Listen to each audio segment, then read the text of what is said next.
ओम श्री गुरुवे नमः. मी प्रियंका.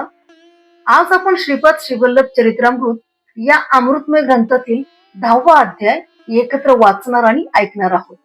या 10व्या अध्यायात श्रीपाद प्रभूंच्या दिव्य लीलांचा, भक्तांवरील असीम कृपेचा आणि विशेषतः नरसिंहमूर्तीचे वर्णन, दत्तावताराचे गूढ स्वरूप आणि पुढील महान अवतारांशी, उदाहरणार्थ श्री स्वामी समर्थ महाराज यांच्याशी निगडीत महत्वाचे उल्लेख येतात. या अध्यायातून आपल्याला श्रीपाद प्रभूंचे खरे स्वरूप, त्यांची अद्भुत करुणा आणि भक्ती मार्गातील गहन शिक्षण स्पष्ट होते. जेव्हा आपण या अध्याय श्रद्धेने ऐकतो, वाचतो, तेव्हा मनातील अज्ञानाचा अंधकार दूर होऊन आत्मज्ञान, श्रद्धा आणि भक्तीची ज्योत प्रज्वलित होते. श्रीपाद प्रभूंच्या चरणी पूर्ण शरणागती घेतल्याशिवाय हे गूढ समजणे कठीणच आहे, पण त्यांची कृपा असली की सर्व काही सोपे होऊन जाते. चला तर मग आपण श्रीपाद श्रीवल्लभांच्या मधुर चरित्राचा आनंद घेऊया. श्रीपाद राजम शरणम प्रपत्ती. अध्याय 10. नरसिंहमूर्तीचे वर्णन. मी तिरुमलदासांची आज्ञा घेऊन कुरवपुराच्या दिशेस माझे प्रयाण सुरू केले. श्रीपादांच्या लीला मनात आठवल्या की अंग रोमांचित होईल. मार्गात थोडे दूर गेल्यावर मला एक अश्वत्थ वृक्ष दिसला. दुपारची वेळ झाल्याने मी भुकेने व्याकुळ झालो होतो. जवळपास ब्राह्मणांचे घर असल्यास माधुकरी मागून विश्रांतीसाठी पवित्र असा अश्वत्थ वृक्ष आहे असा विचार करीत निघालो. त्या अश्वत्थाखाली कोणीतरी विश्रांती घेत असल्याचे मला दिसले. जवळ जाऊन पाहिले तर त्या मनुष्याने यज्ञोपवीत धारण केलेले होते. मी अश्वत्थाजवळ गेलो तेव्हा त्या व्यक्तीने आदराने मला बसण्यास सांगितले. त्यांचे नयन करुणारसाने भरले होते. त्यांच्या समोर एक झोळी होती. त्यात खाद्यपदार्थ काही नव्हते, परंतु एक ताम्रपात्र तेवढे होते. ते सतत श्रीपाद श्रीवल्लभांचे नामस्मरण करीत होते. मी त्यांना प्रश्न केला, महाशय, आपण श्रीपादांच्या दिव्य चरणांचे आश्रित आहात का? तुम्ही त्या महापुरुषाचे दर्शन घेतले आहे का? ते म्हणाले, माझा जन्म सद्वैश्य कुलात झाला असून मला सुबय्य श्रेष्ठी असे म्हणतात. आमच्या वंशाचे नाव ग्रंथी आहे. आमच्या पूर्वजांपासून सद्ग्रंथ पारायणाची परंपरा आहे, म्हणून आमच्या घराण्यास ग्रंथी असे नाव पडले. माझ्या लहानपणी मला माता पित्याचा वियोग झाला. माझ्या घरी धनसमृद्धी आहे. मी दूर देशात जाऊन अनेक प्रकारचे व्यापार करतो. या निमित्ताने पुष्कळ वेळा कांचीपुरास जाण्याचा योग आला. तेथे चिंतामणी या नावाच्या एका वेश्येचा परिचय झाला. खूप धन तिच्यावर खर्च केले. मल्याळ देशात म्हणजे केरळ देशात पालक्काड या प्रांतातून बिल्वमंगल या नावाचा ब्राह्मण सुद्धा व्यापाराच्या निमित्ताने कांचीपुरमला येत असे. तो सुगंधी द्रव्यांचा अरबी नागरिकांना विक्रय करून त्यांच्याकडून रत्नराशी व तुरंग घ्यायचा. तुरंग म्हणजे घोडे. कधी कधी आम्ही दोघे जण मिळून व्यापार करीत होतो. दुर्दैवाने आम्ही दोघे वेश्येच्या संगतीत भ्रष्ट झालो. आरबांशी थोडा काळ आमचा व्यापार चांगला चालला. त्यानंतर आरबांनी आमच्याकडून उच्च जातीच्या अश्वासाठी अधिक धन घेऊन निम्न जातीचे घोडे आम्हास दिले, जेणेकरून व्यापारामध्ये आमचे नुकसान झाले. आमच्याकडून चांगले घोडे राजे महाराजे विकत घेत. व्यापारात नुकसान झाल्याने आमची संपत्ती नष्ट झाली. माझी पत्नी मनोव्यथेने मरण पावली. मला एक मंदबुद्धी असलेला पुत्र होता. त्याचा अकाल मृत्यू झाला. बाबा रे, सगळ्या तीर्थात श्रेष्ठ आणि विख्यात असलेले पादगाया तीर्थक्षेत्रात असलेले पिठिकापूर आमचे मूळ गाव. मी अज्ञानी असताना देव ब्राह्मणांचे अनिष्ट करीत होतो. ऋण वसुली करण्यास निर्दयतेने वर्तत होतो. श्रीपादांचे पिता श्री अप्पलराजांच्या घरी ऐन विल्लीहून त्यांचे बंधुगण भेटण्यासाठी आले. त्या सगळ्यांच्या भोजनाची सोय करण्यासाठी त्यांच्याजवळ पुरेसे धन नव्हते. ते दानाचा स्वीकार करीत नसत. श्री व्यंकटपय्या श्रेष्ठींच्या घरातून आणलेल्या भिक्षेने उदरनिर्वाह व उचित व्यवहार करीत. श्रेष्ठींचे कुलपुरोहित असल्या कारणाने भिक्षेऐवजी धनाचा स्वीकार करीत नसत. नाईलाज म्हणून त्यांनी एक वराह एवढ्या रकमेचे जिन्नस आमच्या दुकानातून उधार नेले. बंधुगण गेल्यावर माझी रक्कम परत करण्याचे अप्पलराजास मी बजावले होते. हातात एक कवडी पण नाही. मला जेव्हा धन मिळेल तेव्हा मी अवश्य परत करीन असे राज शर्मा म्हणाले. मी चक्री व्याज घेण्यात तरबेज होतो. काळ लोटला. व्याजावर व्याज चढून खोटे हिशोब दाखवून 10 वराह देणे बाकी आहे असे राज शर्मास कळले. तेवढे धन मला देण्यास राज शर्मांना आपले राहते घर विकावे लागले. त्या काळातल्या दराप्रमाणे ते घर मी विकत घेतल्यास राज शर्मांना 1-2 वराह दिल्याने हिशोब बराबर असे मी अनेकांना सांगितले होते. राज शर्मांना ग्रहहीन करणे हाच माझा संकल्प होता. माझा हा दुष्ट विचार लक्षात येताच व्यंकटप्पयांनी माझी निर्भत्सना केली. अरे दुरात्म्या, धनाच्या मदाने मनास येईल तसे वागत आहेस. आमच्या कुलपुरोहिताचा अपमान झाल्यास आमचा अपमान झाल्यासारखे आहे. तू तुझी वागणूक बदल, नाहीतर घोर आपत्ती संभवेल. अग्निहोत्रापेक्षा पवित्र असलेल्या राज शर्मास तू असले कष्ट देतोस. या कारणाने रौरवादी नरकास जाशील. एकदा श्रीपाद श्रेष्ठींच्या घरी असताना मी श्रेष्ठींना व्यंगाने म्हणालो, राज शर्मा जर माझे ऋण फेडू शकत नसतील तर त्यांच्या पुत्रापैकी एकास माझ्या दुकानात चाकरी करण्यास पाठवावे किंवा त्यांनी स्वतः चाकरी करण्यास यावे. एक मुलगा आंधळा तर दुसरा पंगू, तिसरा हा श्रीपाद मात्र 3 वर्षाचा, माझे ऋण कसे बरे फेडले जाईल. असे ऐकून श्रेष्ठींचे मन दुखावले. त्यांच्या नेत्रातून अश्रुधारा वाहू लागल्या. श्रीपादांनी आपल्या दिव्य हस्ताने त्यांचे अश्रू पुसून म्हणाले, आजोबा, मी असताना भय कसले. हिरण्याक्ष व हिरण्यकश्यपांचा संहार मीच केला तर सुबयाचे ऋण फेडण्यास मला कठीण काय. असे म्हणून माझ्याकडे वळून म्हणाले, अरे तुझे ऋण मी फेडीन, चल तुझ्या दुकानात सेवा करून ऋणाची निवृत्ती करीन. ऋण फिटल्यावर मात्र तुझ्या घरी लक्ष्मी राहणार नाही, विचार कर. बाल श्रीपादांना घेऊन व्यंकटप्पय्या श्रेष्ठी सुबयाच्या दुकानात आले. ते सुबयास म्हणाले, श्रीपादांच्या ऐवजी मी तुमच्या दुकानात काम करतो, चालेल का. सुबयाने नकारार्थी मान हलवली. इतक्यात दुकानात एक जटाधारी आला. तो सुबया श्रेष्ठींचे दुकान शोधित होता. त्याला एक तांब्याचे भांडे विकत घ्यायचे होते. तो श्रेष्ठींना म्हणाला, मला एका तांब्याच्या पात्राची अत्यंत गरज आहे. किंमत थोडी जास्त असेल तरी चालेल. सुबयाच्या दुकानात 32 तांब्याची पात्रे होती, परंतु तो खोटेच म्हणाला. माझ्याकडे एकच तांब्याचे पात्र आहे. त्याला 10 वराळ देऊ शकत असल्यास तुला ते मिळेल. तो संन्यासी चटकन कबूल झाला. त्याची एकच अट होती की ते पात्र व्यंकटप्पय्या श्रेष्ठीच्या मांडीवर बसलेल्या श्रीपादांनी आपल्या हाताने त्या संन्याशास द्यावे. त्या अटीप्रमाणे श्रीपादांनी स्वहस्ते ते पात्र त्या संन्याशास दिले. श्रीपाद प्रभू पात्र देताना हसत होते. ते म्हणाले, अरे तुझी इच्छा आता पूर्ण झाली ना. तुझ्या घरी लक्ष्मी स्थिर राहील. तू तुझी संन्यास दीक्षा सोडून देऊन स्वग्रही जा. तुझ्यासाठी तुझी पत्नी आणि मुले वाट पाहत आहेत. तो जटाधारी संन्यासी अत्यंत आनंदित होऊन निघून गेला. व्यंकटप्पय्या श्रेष्ठी आणि अप्पलराज शर्मा यांचा अपमान करावा अशी सुबयाची इच्छा होती. ती पूर्ण झाल्याने त्याच्या मनात थोडा अहंकार निर्माण झाला होता आणि त्यातच तो म्हणाला, आजच्या विक्रीत मला विशेष धनलाभ झाला. अप्पल राजाकडून यायचे असले 10 वराचे कर्ज फिटल्यासारखे मला वाटले. या क्षणी श्रीपादराय ऋणातून मुक्त झाले. व्यंकटप्पय्या म्हणाले, हे जे तू सांगतो आहेस ते गायत्रीच्या साक्षीने सांग. सुबयाने तसे केले. श्रीपाद प्रभू आणि व्यंकटप्पय्या श्रेष्ठी घरी गेल्यानंतर सुबयाने आत जाऊन पाहिले तर 31 भांड्यापैकी केवळ एकच भांडे तिथे होते. श्रीपाद प्रभूंच्या लीला अनाकलनीय, अचिंत्य होत्या. त्यांच्या समक्ष जे बोलू ते वचन खरे होत असे. साक्षात दत्तप्रभूंच्या करकमलांनी तांब्याचे भांडे घेणारा जटाधारी धन्य होता. श्रीपाद प्रभूकडून अनुग्रहाच्या स्वरूपात तांब्याचा किंवा तांब्या असलेल्या धातूचा एक तुकडा मिळाला तरी दान घेणाऱ्याला भाग्याचे असते. तेव्हा प्रत्यक्ष तांब्याचे पात्र मिळणारा तो जटाधारी किती भाग्याचा आणि सुबय्या किती दुर्दैवी. त्याला येणे असलेले 10 वराचे देणे श्रीपादांनी आपल्या लीलेने दिले, परंतु त्या क्षणापासून त्याच्याकडे असलेली लक्ष्मी क्षीण होऊ लागली. 31 भांड्यांच्या ठिकाणी केवळ एकच भांडे राहिले होते. सुबयाने अप्पलराजेकडून 10 वराळ येणे आहे असा खोटाच हिशोब दाखविला होता. त्या पापाचे फळ अशा स्वरूपात त्याला मिळाले होते.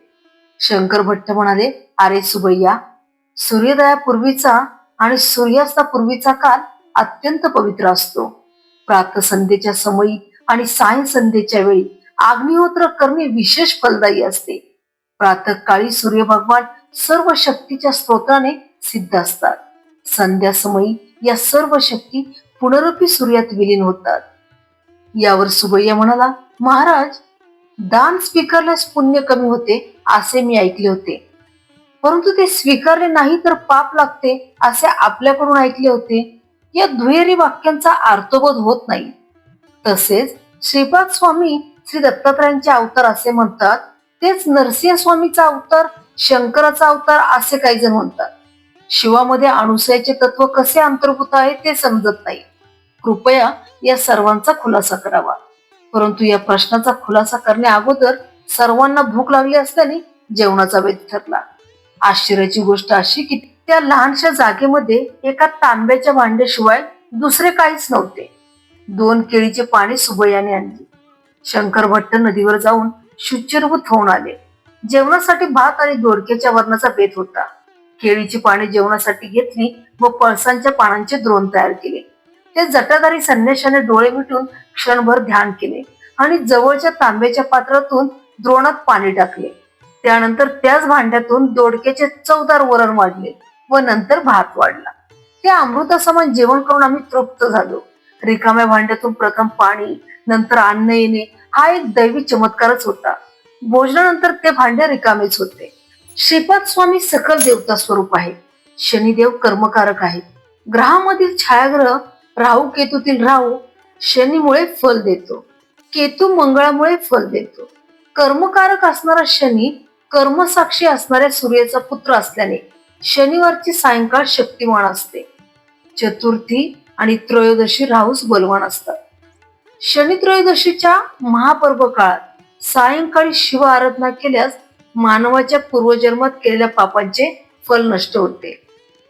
श्रीपाद श्रीवल्लभांचा अवतार मंगळ ग्रहाच्या चित्रा नक्षत्रावर झाला असल्याने त्या नक्षत्रावर श्रीपाद प्रभूंची पूजा केली असता सर्व ग्रह दोषाचे शमन होते. युद्ध, आपदा, शस्त्रास्त्रांनी येणारा अकाल मृत्यू, ऋणग्रस्ततेतून उद्भवणारी संकटे याचे कारण मंगळ ग्रह असतो. चित्रा नक्षत्रावर किंवा मंगळवारी श्रीपाद स्वामी अरुण वर्णाप्रमाणे प्रकाशमान होतात. कर्ज म्हणजे पाप, अरुण म्हणजे पाप नसणारा, पापरहित. त्या दिवशी श्रीपाद प्रभू साक्षात अरुणाचलेश्वराचे रूप असतात. व्यंकटपया श्रेष्ठी, नरसिंह वर्मा आणि बापनरिलू शनी प्रदोषाच्या दिवशी शिवाराधनेत सहभागी होत. त्या दिवशी अप्पलराज शर्मा यांनी सुद्धा मोठ्या श्रद्धाभावाने त्या आराधनेत भाग घेतला. अखंड लक्ष्मी सौ सुमती महाराणी शिवस्वरूपातील अनुसया महातत्वाचे ध्यान करीत असे. त्या महातपाचे फलस्वरूप म्हणूनच श्रीपाद स्वामींचा अवतार झाला. या कारणाने व्यंकटपया श्रेष्ठी, नरसिंह वर्मा, बापनरिलूकडून धन स्वीकारले ते दान होत नाही, परंतु त्यांच्याकडून धन न स्वीकारल्यास महापाप आहे असे श्रीपाद स्वामी आपल्या पित्यास न बोलता सांगू इच्छित होते. श्रीपाद प्रभू सकल देवतांचे स्वरूप आहेत. सर्व देवतांच्या अतीत असणारे हे महान तत्व आहे. त्यांचे दर्शन, स्पर्श आणि संभाषण ज्या भाग्यवंतांना लाभले ते धन्य होत. श्रीपाद वल्लभांच्या असाधारण लीलेने त्यांनी आपल्या पित्यास ऋणमुक्त केल्याची वार्ता पिटिकापुरम गावात दावणला सारखी पसरली. 3 वर्षाच्या श्रीपादांनी अप्पलराजांना ऋणमुक्त केल्याने त्यांच्या नेत्रातून पुत्र स्नेहाने अश्रुधारा वाहू लागल्या. महाराणी सुमती आपल्या पुत्रास हृदयाशी कवटाळून कितीतरी वेळ तन्मय अवस्थेत होती. यावेळी त्यांच्या घरी व्यंकटपया श्रेष्ठी, नरसिंह वर्मा आणि बापनारी आणि सुबैया आले होते.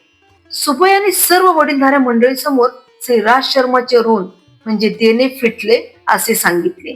यावर श्रीपाद प्रभू म्हणाले, पित्याला ऋणमुक्त करणे पुत्राचा धर्मच असतो. कोणीतरी जटाधारी येऊन 10 वराह देऊन तांब्याचे भांडे घेऊन गेला, त्यामुळे माझे कर्ज कसे फिटले असे राज शर्मांनी विचारले. अशा प्रकारे अनेक रसपूर्ण क्रिया प्रतिक्रिया झाल्या. बापनरिलूंनी श्रीपादांना विचारले की ते जटाधारी संन्यासी कोण होते ते तुला माहित आहे का? यावर श्रीपाद म्हणाले, त्या जटाधारी बद्दलच नाही तर सगळ्या जटाधारी संन्याशाबद्दल मी जाणतो. बापनरिलू श्रीपादांना म्हणाले, तू 3 वर्षाचा बालक आहेस, परंतु मोठ्या माणसासारखा बोलतो आहेस. सर्वांबद्दल माहिती असावयास तू सर्वज्ञ आहेस का? यावर श्रीपाद म्हणाले, मी 3 वर्षाचा आहे असे तुम्हाला वाटते, परंतु मला तसे वाटत नाही. माझे वय अनेक लक्ष वर्षाचे आहे. मी या सृष्टीच्या पूर्वी होतो, प्रलयानंतर सुद्धा राहणार आहे. सृष्टीच्या निर्मितीच्या वेळी मी होतो. माझ्याशिवाय सृष्टीची उत्पत्ती, स्थिती आणि लय होऊ शकत नाही. मी साक्षीभूत होऊन सर्व व्यवहाराचे अवलोकन करतो. यावर बापनाचार्य म्हणाले, श्रीपादा, लहान मुलांनी आपण चंद्रमंडळात आहोत असा केवळ विचार केल्याने आपण चंद्रमंडळात असतो असे नाही. प्रत्यक्ष अनुभव असावयास हवा. सर्व ज्ञान, सर्व व्यापकत्व सर्व शक्ती तत्व जगनियंत्याचे लक्षण आहे. यावर श्रीपाद म्हणाले, मी सर्वत्र स्थित असणारे आदी तत्व आहे. त्या त्या प्रसंगानुसार त्या त्या ठिकाणी आवश्यकतेनुसार मी व्यक्त होतो. साकार रूपात नसलो तर मी नाही असे होत नाही. जीवाच्या ठिकाणी मी अन्नमय, प्राणमय, मनोमय, विज्ञानमय, आनंदमय कोशात स्थित असतो. माझ्या अस्तित्वामुळे या पंचकोशांचे सर्व कार्यकलाप होत असतात. मी विशिष्ट कोशात आहे अशी अनुभूती तुला दिली तर त्या कोशात मी असल्याची जाणीव होते. मी तुला माझा अनुभव दिला नाही याचा अर्थ मी तिथे नाही असा मात्र होत नाही. मी सर्वव्यापी आहे. सर्व ज्ञान विज्ञान माझ्या चरणाशी लीन आहे. माझ्या केवळ संकल्पाने ही सर्व सृष्टी निर्माण झाली. मी सर्व शक्तिमान आहे, यात आश्चर्य काय आहे. यावर अप्पलराज शर्मा म्हणाले, बाळा, बालपणापासून तू म्हणजे आम्हाला एक कोडेच आहेस. तू पुन्हा पुन्हा मी दत्तप्रभू, मी दत्तप्रभू असे म्हणतोस. नृसिंह सरस्वती या नावाने पुन्हा एकदा अवतरित होईन असे म्हणतोस. लोक तर कावळे आहेत. पिटिकापुरम मधील ब्राह्मण तर नरलोकातील लोखंडी कावळ्यांपेक्षा सुद्धा भयंकर आहे. ते या सगळ्याला मनचांचल्य किंवा बुद्धिभ्रष्टता असे म्हणतात. आपण ब्राह्मण आहोत. आपण विधियुक्त धर्म कर्माने आचरण करणे चांगले आहे. याखेरीज तुला देवाचा अंश असलेला अवतारित पुरुष आहे असे म्हणणे म्हणजे केवळ अहंकाराने म्हणतो आहोत असे ते मानतात. यावर श्रीपाद प्रभू म्हणाले, तात, आपण सांगता ते मी अमान्य करत नाही, परंतु खरे ते सांगितले पाहिजे ना.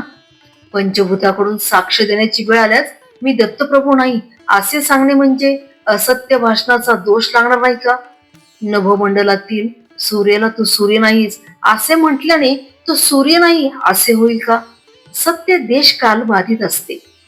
आपल्या पिटिकापुरम मधील ब्राह्मण स्वतः देहधारी मनुष्य समजून जसे मनुष्यत्वाचा अनुभव घेत आहेत, त्या प्रकारे मी सुद्धा सर्वज्ञत्व, सर्व शक्तित्व, सर्वांतर्यामित्व असल्या दत्त आहे. हे तत्व मी सारखे पदोपदी सर्वांच्या अनुभूतीस आणून देत आहे. युगामागून युगे जाऊ शकतात. अनेक जगत सृष्टी स्थिती लयाला जाऊ शकतात, परंतु साक्षात दत्त असणारा मी दत्त नाही असे कसे होईल? यानंतर बापनारेली म्हणाले, श्रीपादा, जटाधारी दृष्टीआड झाल्यावर सुबयाकडे असलेल्या 31 तांब्याच्या भांड्यापैकी एकच उरले. तू काही चमत्कार करून ते अदृश्य केलेस काय? यावर श्रीपाद प्रभू म्हणाले, सर्व घटना काळाच्या कर्माच्या अनुसार कोणत्या तरी कारणाने घडत असतात. कारणाशिवाय कार्य होऊ शकत नाही. हा निसर्गाचा अनुलंघनीय नियम आहे. हे सुबैया पूर्वजन्मी जंगल प्रदेशातील दत्त पुजारी होते, परंतु जंगलामध्ये दत्त दर्शन क्वचितच घेत असत. त्यांच्यात श्रीवासना अत्यंत प्रबळ होती. श्रीलोलूप असणारा हा पुजारी प्राचीन काळातील पूर्व परंपरेतील पूजेतील मोठी तांब्याची दत्तमूर्ती विकण्याच्या विचारात होता. त्याप्रमाणे एके दिवशी त्याने ती मूर्ती विकली व आलेले धन वाम मार्गाने खर्च केले. लोकांमध्ये मात्र श्री दत्ताची मूर्ती चोरीस गेल्याचे वर्तमान पसरवले. जटाधारी बनून आलेला संन्यासी पूर्वीच्या जन्मात लौकिक व्यवहारात अडकलेला सोनार होता. त्याने धनाच्या आशेने त्या दत्तमूर्तीस वितळवले होते. या जन्मी तो जन्मदरिद्री होऊन जन्माला आला. दत्तमूर्तीची पूजा अनेक वर्ष केल्याच्या पुण्याईने त्या पुजाऱ्यास श्रीमंत अशा श्रेष्ठी कुलात जन्म मिळाला. या दोघांनी ती मूर्ती विरघळवून त्याची 32 तांब्याची भांडी बनवून विक्रय केला होता. त्या सोनाराच्या घरी नरसिंह देवाची आराधना करत असत. नरसिंह देवाच्या मूर्तीसमोर ही तांब्याची भांडी घडवली होती. दैवाच्या संकल्पाने नृसिंहाच्या 32 अवताराच्या अंशांनी त्या तांब्याच्या भांड्यात प्रवेश केला होता. या जन्मात पूर्वजन्माचे ज्ञान होऊन त्या सोनाराने माझी अनन्य भक्तिभावाने सेवा केली. त्याचे दारिद्र्य दूर करण्यासाठी त्याने मनापासून माझी प्रार्थना केली. मी प्रसन्न होऊन दर्शन दिले आणि पिटिकापुरमला येऊन माझ्या हातून तांब्याच्या भांड्याचा स्वीकार करण्यास सांगितले होते. तसेच 10 वराळ श्रेष्ठीला देऊन मला बंध विमुक्त कर असे सांगितले होते. तो तसे करून धन्य झाला. त्याची आर्थिक समस्या दूर होऊन त्याला मी आशीर्वाद दिला होता. त्याच्या देणेदाराचा त्रास चुकवण्यासाठी त्याने जटाधारी संन्याशाचा वेश घेतला होता. मला जटाधारी बद्दल सर्वच माहिती आहे ना. हा सुबय श्रेष्ठी आमच्या कुटुंबाकडून खोटेपणाने 10 वराळ वसूल करून घेणार होता. त्याला 10 वराळ मिळतील मी अशी व्यवस्था मी केली, परंतु याच्या बदल्यात त्याचे सर्व पुण्यफल नष्ट झाले. हे सुबैया, चिंतामणी बरोबर तू केलेले तुझे सर्व शृंगार चाळे मला माहित आहेत. तुझी कथा माझ्या कथामृतात हास्यास्पद होईल. तू झोळी घेऊन लहान मुलांना लागणारे खाण्याचे पदार्थ विकून आपला उदरनिर्वाह चालवशील. तुझ्याकडून घेतलेल्या पैशांनी माझ्या माता पित्याने त्याच्या नातेवाईकांच्या भोजनाची व्यवस्था केली होती. तुझ्यापेक्षा जास्त मला वाण्याचा हिशोब समजतो. जेवणातील वरण भात व दोडक्याची भाजी करण्यातच तुझे पैसे संपून गेले होते. बाकीच्या खर्चासाठी माझ्या वडिलांच्या कष्टाचे पैसे खर्च झाले होते. तुला अण्णांना दशा झाली म्हणजे तुझ्याकडे असलेल्या तांब्याच्या पात्रातून तुला पाणी, वरण भात व दोडकेच प्राप्त होतील. ते तू खाऊन इतरांना खाऊ घालण्या इतपतच मिळतील, असे श्रीपाद प्रभू तीव्रतेने म्हणाले. श्रीपाद प्रभूंचे मुखमंडल दिव्य, प्रखर, तेजस्वी असे दिसत होते. त्यांचे डोळे अग्नीच्या गोळ्याप्रमाणे लाल दिसत होते. ते पुढे म्हणाले, हे सुबैया श्रेष्ठी, आज रात्री तुझ्या घराच्या दक्षिण दरवाजाजवळ एक म्हैस येईल. तुझा अंतकाळ जवळ आल्याचे तुला कळावे यासाठी यमधर्मराजाने पाठवलेला तो निरोप आहे. मी तुझ्यावर एक अनुग्रह करीत आहे. तू स्वतःच्या हाताने स्वयंपाक करून दोडक्याचे वरण आणि भात त्या म्हशीला खाऊ घाल. त्या म्हशीची एकच इच्छा तू पूर्ण कर. ते अन्न खाल्यावर तुझ्याऐवजी ती म्हैस मरून जाईल. परंतु तू त्या क्षणापासून तू खूप गरीब होत जाशील. तू झोळी घेऊन मी सांगितलेले काम कर. त्यानंतर तुझ्या अनन्य दशा झाल्यावर मी अनुग्रह केलेल्या तांब्याच्या भांड्याचा तुला उपयोग होईल, अशा कडक शब्दात श्रीपाद प्रभू म्हणाले. त्यावेळी व्यंकटप्पा श्रेष्ठी रागात असलेल्या श्रीपादांना पाहून भयभीत झाले. त्यांनी श्रीपादांना असे रागात आलेले कधी पाहिले नव्हते. तेव्हा श्रीपाद म्हणाले, आजोबा घाबरलात का? मी नरसिंह मूर्तीच आहे. तुम्हाला वर देऊन तुमच्यावर कृपा करीत आहे. वाणी कुळातील लोकांना शाप देईन असे आपणास वाटले काय? माझी बहीण वासमीने तिच्या कुळातील लोकांना त्यांच्या सौंदर्यात थोडी त्रुटी असल्याचा शाप दिला होता. मी श्रीपाद त्याच तत्वाचा, सर्व वाणी निर्धन होतील असा शाप देईन अशी आपणास भीती वाटली काय? आपण घाबरू नका. दैवाला जातकुळ असे काही नसते.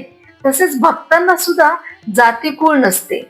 आर्य वंशाचा आणि माझा अनुबंध फार जुना आहे. बापनरिलू पूर्वीचे लाबाद महर्षीच ना. वाण्यामध्ये लाबाद महर्षी गोत्र नष्ट झाले आहे. बापणाऱ्यांच्या सर्व वंशजांना अगदी कलियुगाच्या अंतापर्यंतच्या माझे आशीर्वाद आहेत. त्यांच्यावर माझा वरदहस्त सतत राहील. तुम्हाला दिलेली झोळी वेगळीच आहे. त्यात दत्त मिठाई भरून आहे. कितीही दिली तरी कमी होत नाही, परंतु ती कोणाला डोळ्यांनी दिसणार नाही. नृसिंहाच्या 32 अवतारातील सर्व लक्षणे माझ्या ठाई विराजमान आहेत. बापणाऱ्याची 33वी पिढी चालू असताना माझ्या जन्मस्थळी महासंस्थानाचे निर्माण होईल. त्यात माझ्या पादुकांची स्थापना होईल. तुमच्या वंशातील कोणत्याही पुरुषाने श्रीपाद श्रीवल्लभांच्या दिव्य भव्य रूपाची नवविधा भक्तीच्या कोणत्याही मार्गाने आराधना केल्यास श्री दत्तात्रयांचे श्वान अदृश्य रूपात त्यांचा सांभाळ करतील. वेद, पुराण, उपनिषदे ही सर्व श्वान रूपात अदृश्य असून सदैव रक्षण करतील. इतक्यात व्यंकटप्पा श्रेष्ठींनी श्रीपाद प्रभूंना प्रेमाने जवळ घेतले. त्यांच्या डोळ्यातून आनंदाश्रू वाहू लागले. बापणाऱ्याच्या तोंडातून शब्द फुटत नव्हते. सुमती माता हे सर्व स्वप्न आहे का? वैष्णवी माया अशा संदेहात पडली. अप्पलराज शर्माचे मन स्तंभित झाले. श्रीपादांचे दोन्ही मोठे भाऊ त्यांच्याकडे भीत भीत बघत होते. हा आमचा धाकटा भाऊ की दत्तप्रभू? ही काय भानगड आहे असा विचार ते करू लागले. नरसिंह वर्मांनी श्रीपादांना आपल्या मांडीवर घेतले. श्रीपाद वर्मांना म्हणाले, आजोबा आपण दोघे उद्या घोडागाडीतून आपली जमीन पाहावयात जाऊया. तेथील भूमाता मला कित्येक दिवसापासून तुझ्या पदस्पर्शाने मला पावन केव्हा करणार अशी ती आर्ततेने प्रार्थना करते आहे. आर्तत्राण परायण हे माझे वचन आहे. तेव्हा वर्मा म्हणाले, अरे श्रीपादा, माझे एक छोटे सांगणे आहे. आपल्या पिठिकापुरम जवळ आमची जमीन आहे ना, तेथेच एक छोटे गाव वसवून तेथील लोकांकडून शेती करून घ्यावी. गावकऱ्यांना कमी पैशात शेती कसायला देऊन जमीनदारीचा व्यवहार पाहण्यासाठी तुझ्या वडिलांना कुलकर्णी पद द्यावे असा माझा विचार आहे. परंतु सध्या हे कुलकर्णी पद आपल्याकडे नाही ना. यावर श्रीपाद हसून म्हणाले, आजोबा तुम्ही तुमच्या जमीनदारीचा विचार केला, परंतु माझ्या जमीनदारीचा विचार नाही केला. हे मला मान्य नाही. अगोदर वडिलांना कुलकर्णी पद करा म्हणावं. त्यानंतर तू कुलकर्णी पद सांभाळायचे आहे असे वर्मा म्हणाले. घंडीकोटा श्रीपाद श्रीवल्लभराज शर्मा अमुक गावाचा कुलकर्णी होता एवढेच केवळ इतिहासात शिल्लक राहील. जे कुलकर्णी पण मी करणार आहे ते विश्वात्मक आहे. माझे हिशोब मला आहेत. दररोज कोट्यवधी पुण्यराशींची उलाढाल होताना दिसत आहे. माझ्या अवताराचे प्रयोजन विश्व कुंडलिनीला हलवून टाकायचे आहे. मानवात असल्याप्रमाणे गावाला शहराला पुण्यक्षेत्रांना सुद्धा कुंडलिनी असते. सांद्र सिंधुवेद यांचे ज्ञान ज्यांना आहे आशांनाच अवगत होऊ शकणारे हे योग रहस्य आहे. पिटिकापुरमची कुंडलिनी बापणारी लिहू व्यंकटपय्या श्रेष्ठी आणि वत्सवाई यांच्या 33व्या पिढीमध्ये जागू शकते. आत्ताच काय घाई आहे? दैववशाने तुम्हाला लाभलेल्या या महापुण्य काळातील प्रत्येक क्षणाचा सदुपयोग करून घ्यावा. श्रीपाद प्रभूंच्या या वक्तव्यानंतर त्यांनी पिटिकापुरमला कायमचे राहावे असा नरसिंहवर्मांनी प्रयत्न केला होता. माझ्यात आज्ञान जवळजवळ भरलेले आहे. श्रीपाद श्रीवल्लभ मी स्वतः श्रीकृष्ण आहे असे म्हणत त्यावेळी सामान्य लोकांना ते हास्यास्पद वाटते. त्या अज्ञानातूनच मी प्रश्न केला, श्रीपादा तू स्वतःला श्रीकृष्ण म्हणवतोस तर अष्टभार्या 16 सहस्र गोपिका सुद्धा या अवतारात आहेत काय? यावर मंद हास्य करून श्रीपाद प्रभू म्हणाले, माझ्या अष्टविधा प्रकृतीच अष्टभार्या आहे. या माझ्या शरीरातून दश दिशांमध्ये शक्ती स्वरूप असणारी स्पंदने क्षणाक्षणाला प्रवर्तित होत आहेत. अशा प्रकारे प्रत्येक क्षणाला एका कलेमधून शरीर मन आणि आत्मतत्वामधून 1000 स्पंदने प्रवर्तित होतात. माझा अवतार षोडश कलांनी परिपूर्ण असा आहे. या प्रकारे 16 कलामधून एकूण 16,000 स्पंदने प्रवर्तित होतात. याच माझ्या 16,000 गोपिका आहेत. परवा अवतारात त्या सर्व कला मानव रूपात आविर्भूत झाल्या होत्या. या अवतारात त्या सगळ्या निराकार रूपात स्पंदनशील आहेत. विविध देवतांद्वारा माझी पूजा आराधना करण्यात काही चूक नाही. ती माझीच आराधना आहे. माझ्यातील शिवस्वरूप विष्णुरूप आणि ब्रह्मस्वरूप यांची आराधना करता येते. याप्रमाणे विविध देवतांमधील स्वरूपांची आराधना करू शकतात. वेगवेगळ्या साधन पद्धती साधकाच्या विविध साधना अवस्था काल कर्म कारण या अनेक जीवांच्या अवस्थावर प्रभाव टाकीत असतात. नरसिंह राजवर्म्याला त्या रात्री नृसिंहाने 32 रूपात दर्शन दिले होते. ती रूपे अशी: कुंदपात नरसिंहमूर्ती, कोप नरसिंहमूर्ती, दिव्य नरसिंहमूर्ती, ब्रह्मांड नरसिंहमूर्ती, समुद्र नरसिंहमूर्ती, विश्वरूप नरसिंहमूर्ती, वीर नरसिंहमूर्ती, रौद्र नरसिंहमूर्ती, क्रूर नरसिंहमूर्ती, बिभत्स नरसिंहमूर्ती, धूम्र नरसिंहमूर्ती, वहिन्य नरसिंहमूर्ती, व्याघ्र नरसिंहमूर्ती, बिडाल नरसिंहमूर्ती, भीम नरसिंहमूर्ती, पाताळ नरसिंहमूर्ती, आकाश नरसिंहमूर्ती, वक्र नरसिंहमूर्ती, चक्र नरसिंहमूर्ती, शंख नरसिंहमूर्ती, सत्व नरसिंहमूर्ती, अद्भुत नरसिंहमूर्ती, वेग नरसिंहमूर्ती, विदार नरसिंहमूर्ती, योगानंद नरसिंहमूर्ती, लक्ष्मी नरसिंहमूर्ती, भद्र नरसिंहमूर्ती, राज नरसिंहमूर्ती, वल्लभ नरसिंहमूर्ती. यानंतरचे 30वे नरसिंहमूर्ती म्हणून श्रीपाद वल्लभांना पाहिले. 31व्या अवतारात श्री नरसिंह सरस्वती आणि 32व्या नरसिंह मूर्ती रूपात प्रज्ञापूरचे म्हणजे अक्कलकोटचे स्वामी समर्थ यांना पाहिले. कन्या मासामध्ये श्रवण नक्षत्रावर द्वादशीच्या दिवशी सोमवारी सिद्ध योगावर श्री व्यंकटेश अर्च रूपात प्रकट झाले. वैशाख शुद्ध सप्तमीला विलंबी नाम संवत्सरामध्ये त्यांनी कुबेराकडून धनसाह्य घेऊन ऋणपत्र लिहून दिले. श्री पद्मावती देवी मृगशीर्ष नक्षत्रावर जन्मली तर श्री निवास श्रवण नक्षत्रावर अवतरले. वैशाख शुद्ध दशमीला उत्तरा फाल्गुनी नक्षत्रावर श्रीनिवासांचा पद्मावती बरोबर विवाह संपन्न झाला. श्रीनिवास प्रभू सुद्धा भारद्वाज गोत्रामध्ये अवतरले. पांडवाच्या वंशातील सुधर्माला नागकन्येद्वारा झालेला पुत्र आकाश महाराज यांचा भाऊ तोंडमान वसुधानु हा आकाश महाराजांचा मुलगा. श्रीनिवास प्रभूंनी अगस्ती महर्षीच्या सल्ल्यानुसार अर्धे राज्य तोंडमानला दिले व अर्धे राज्य वसुधानुला वाटून दिले. त्या रात्री त्या सर्वांनी श्रीपाद प्रभूंच्या दिव्य नामाचे संकीर्तन केले. दुसऱ्या दिवशी श्रीपादांच्या आश्चर्यकारक लीलांचे वर्णन सांगण्याचे आश्वासन देऊन सुबय्या श्रेष्ठी जवळ असलेल्या कुटीमध्ये शंकर भट्टास घेऊन गेले. त्या कुटीत 2 ताडपत्रीच्या चटया होत्या. 4 कुत्रे त्या कुटीचे रक्षण करीत होते. श्रीपादांच्या स्मरणाने प्राप्त होणारे फळ. श्रीपाद प्रभूंच्या हृदयंगम लीलांच्या केवळ स्मरण मात्राने अनेक जन्मातील साठलेल्या पापांच्या राशी भस्म होऊन जातात.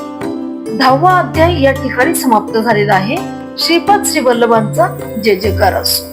श्री दत्त महाराज हे साक्षात त्रिमूर्तीचे एक रूप असून कलियुगात भक्तांच्या उद्धारासाठी श्रीपाद श्री वल्लभ म्हणून प्रथम अवतार घेतला. त्यांची करुणा असीम आहे, जी एकदा हृदयात बसते की सर्व दुःख नष्ट होतात.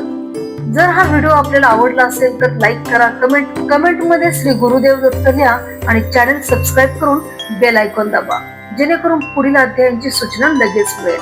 ओम श्री साईराम.